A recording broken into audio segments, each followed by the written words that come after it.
Buenos días, alumnos de sexto básico. Hoy día vamos a la clase de lenguaje correspondiente a la semana del 1 al 5 de junio. Vamos a hacer una retroalimentación y vamos a comenzar con un nuevo contenido. Para esta retroalimentación vamos a hablar de los hiperónimos e hipónimos, que lo vimos en la clase anterior, ya, el cual los vamos a relacionar con los sustantivos colectivos y los sustantivos individuales.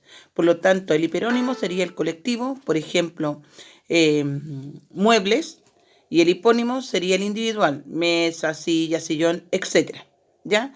No olvidar también que me han llegado solamente 5 alumnos con el trabajo de expresión oral, ya, investigación del cuentacuentos, que lo íbamos a hacer con títeres. Ahora, no necesariamente usted puede crear los títeres, usted puede tener peluche, puede hacer monitos con goma eva, como hasta el momento algunos apoderados han trabajado con sus niños y me han enviado su trabajo.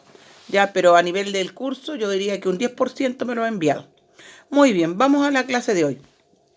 El objetivo de la clase de hoy es interpretar el lenguaje figurado. Cuando hablamos de lenguaje figurado estamos dentro de los textos narrativos y nuestro principal objetivo son los poemas.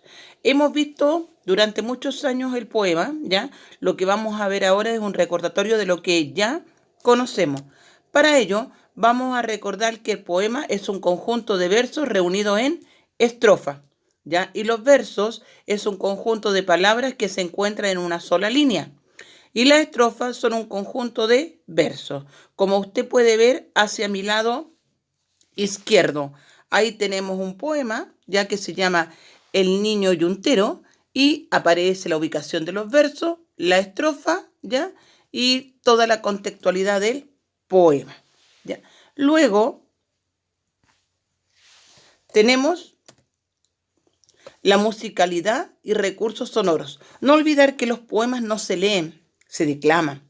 Por lo tanto, como yo lo expreso es distinto y para eso tengo que utilizar todo mi cuerpo, mi voz, mis brazos, ya la tonalidad de mi voz. Ya, para eso utilizamos las rimas. Tenemos dos tipos de rima, la rima consonante y la rima asonante. ¿Cuál es la consonante? Es aquella rima donde los fonemas a partir de la última vocal acentuada se repiten. Ejemplo, la primavera ha venido, nadie sabe cómo ha sido, por lo tanto se repite ido y ido en ambos versos. Ahí tenemos una rima consonante. Luego tenemos la rima asonante. A diferencia de la consonante, aquí ya solamente se repiten las vocales a partir de la última acentuación. Ejemplo, pasó un día y otro día, y un mes y otro mes pasó, y un año pasado había. Mes de Frandes no baldías. Ahí usted se puede dar cuenta que está repitiendo la letra IA, la O y la O acentuada. Por lo tanto, ahí tenemos una asonante. Y este es un concepto nuevo, los versos libres. ¿Cuáles son los versos libres? Ya, y que están dentro de una rima, dentro de una estrofa. Versos libres. Los sonidos finales de una palabra no coinciden, cuando no hay coincidencia entre ellos, con los de otra palabra de la misma estrofa, como es el caso de viento y mar, en el caso de la poesía que vamos a ver continuamente. Ahora, tenemos las rimas consonantes. Vamos a leer una estrofa donde hay rima consonante. Nunca, velero mío, sin temor, que ni enemigo navío, ni tormenta ni bonanza, tu rumbo a tocar alcanza, ni a sujetar tu valor. Si usted se da cuenta, ahí tenemos rimas consonantes. Rima asonante. ¿Qué es mío barco? Mi tesoro. ¿Qué es mío Dios? La libertad. Mi ley, la fuerza y el viento. Mi única patria, la mía. Ahí tenemos rima asonante, ¿ya? Y tenemos versos libres, donde no hay ninguna comparación entre ellos. Ahí les coloco un ejemplo para que usted lo pueda ir analizando. Luego tenemos la interpretación del lenguaje figurado, ¿ya? ¿Qué es el lenguaje figurado?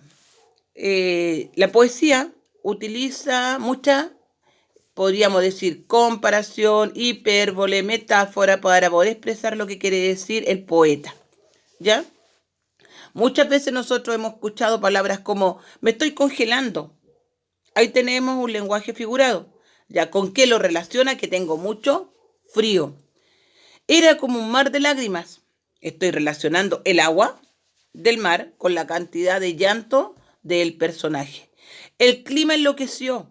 ¿Qué quiere decir? Que tenemos un clima complicado, un clima difícil. Tenía un nudo en la garganta, quiere decir que tenía mucha pena y que no podía decirlo, ¿ya? Por lo tanto, el poeta, podríamos decir que él como herramienta para poder expresar lo que quiere, utiliza este lenguaje figurado, ¿ya? Y expresa de alguna manera la atención del lector. Para eso yo les coloqué un cuadrito ahí donde dice lenguaje figurado, metáfora y lo relacionamos. Hablamos de la metáfora como un conjunto de comparaciones indirectas con algo, podríamos decir, inanimado, ¿ya? Para poderlo reconocer, ¿ya? Muy bien. Continuamos. Hicimos un cuadro para poder interpretar el lenguaje figurado y reconocerlo. ¿Ya? El lenguaje figurado podríamos decir que resulta difícil comprenderlo, ¿ya? Pero nosotros podemos detectarlo. Por ejemplo, en el poema, ¿cree qué expresión necesito interpretar? ¿Cuál es el término real sobre el que se habla? ¿Con qué imagen se relaciona? ¿Qué significado agrega la imagen al término real? Por ejemplo, me estoy congelando. ¿Cuál es el tiempo real sobre qué se habla? De la sensación de frío. ¿Con qué imagen se relaciona? Con el congelamiento, con el hielo, ¿ya? ¿Qué significado le agregamos a la imagen, al término real? Es una sensación extrema que llega a impedir el movimiento. Por lo tanto, en este cuadrito analizamos la expresión, ¿ya? Y podemos reconocerla en sus distintos ámbitos. Era como un mar de lágrimas. ¿Con qué lo relaciono? Con el llanto de una persona, ¿ya? ¿Cuál es la imagen con que relaciona el llanto? El mar. ¿Qué significado le agrega la imagen? Era un llanto tan abundante que parecía no tener fin. Muy bien, asimismo hemos analizado una más, dos más. Usted sabe que este documento usted lo tiene en el WhatsApp del curso. Luego vamos a la aplicación de la habilidad de un texto literario. ¿Cómo debemos leer? Debemos leer con entonación. Por lo tanto, aquí tenemos una poesía que se llama Tarde de Hospital, ¿ya? Y hay que completar este pequeño cuadrito. La primera parte, el primer cuadro se lo di yo como ejemplo. Después usted tiene que irlo completando. Si usted observa, yo le marqué de color rojo las palabras claves.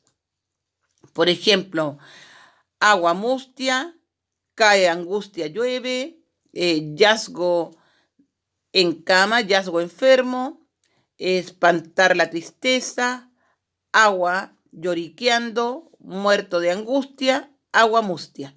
¿Ya? Primer ejemplo, dice, ¿de qué se habla en este poema? ¿Qué expresión necesito interpretar? Las que dan a la lluvia sentimientos humanos. ¿Cuáles son? ¿Cuáles son las que dan a la lluvia sentimiento humano? Por ejemplo, sobre el campo el agua mustia. Sobre el campo cae angustia. ¿Quiénes se angustian? Los seres humanos. El agua no se angustia, ¿ya? Tristeza, espantar la tristeza. Nosotros expresamos sentimientos de tristeza. Por lo tanto, los objetos inanimados no tienen esa característica porque son sentimientos realmente humanos. Y eso usted lo completa en ese cuadrito. Luego tenemos poesía y figuras literarias. Recién le hablé de una figura literaria que es la comparación, ¿ya? ¿Cómo has visto la poesía utiliza el lenguaje figurado para poder llamar la atención del lector? ¿Ya? Llamaremos lenguaje figurado o figuras retóricas a las distintas formas en que el lenguaje figurado puede establecer relaciones entre sí. Por lo tanto, lenguaje figurado son la personificación, la exageración, el hipérbole y la metáfora.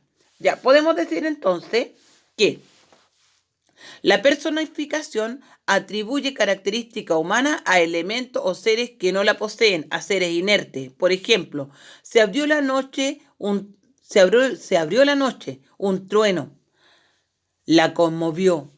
El trueno no se conmovió. No existe una conmoción a nivel del trueno. Nosotros nos conmovimos. ¿Ya? El hipérbole exagera aspectos de realidad utilizando imágenes que lo aumentan. Por ejemplo, y han recibido sus pendones 100 naciones a mis pies. Es decir, no una nación, 100 naciones, podría haber dicho miles de naciones. Ahí tenemos un hipérbole que exagera la realidad. Una comparación relaciona el término real y la imagen con sus semejantes. Por ejemplo, eres hostil como una celestial armadura, como un pañal de vidrio transparente. ¿Cuál es la palabra que estamos utilizando para comparar cómo? Eres hostil como una celestial armadura. Ahí hacemos una comparación. Un pañal de vidrio transparente. Estamos haciendo otra comparación. Metáfora. La metáfora presenta términos reales y la imagen como equivocada. Por lo tanto, y parada ante el grifo que abrió, me salpica de cuentas la enagua. Y parada frente al grifo que abrió, me salpicas de cuenta la enagua. ¿Qué está haciendo? Está comparando una imagen, ¿ya? Como otra equivalente que no tiene ninguna relación. Luego, yo les coloqué aquí algunos poemas, ¿ya? Que son de algunos poetas chilenos como Pablo Neruda, ¿ya? José Espronceda y Juana de Ibarború, que son poemas interesantes que a lo mejor es importante que usted los lea. Les puse el link ahí, ¿ya? Así que es relevante que usted se empape de la poesía en esta unidad. Además, le estoy solicitando como actividad de refuerzo que memorice el poema Todos somos especiales. Aparece en su texto, ¿ya? En la unidad número 2, voy a decirle al tiro en la página 94, aparece en la página 94 de su texto. Lo memorice, memorizar, no leer, ¿ya? Y presente el día viernes 12 de junio. Debe tener en cuenta que la seguridad, el tono de voz, la declamación y la gestualización, ¿ya? No es una lectura, por lo tanto usted tiene que expresar sentimientos. Ahora, este poema está en la página 94 y la 95, pero yo ya me conformo que usted me exprese solamente la página 94, pero no leyendo, por favor. Ya, chiquillos. Muy buenos días, que tengan un buen lunes, ya, esperando vernos pronto. No olviden que yo los martes estoy en la escuela. Si me quieren llamar o cualquier duda me la pueden realizar desde ahí. Chao, chao.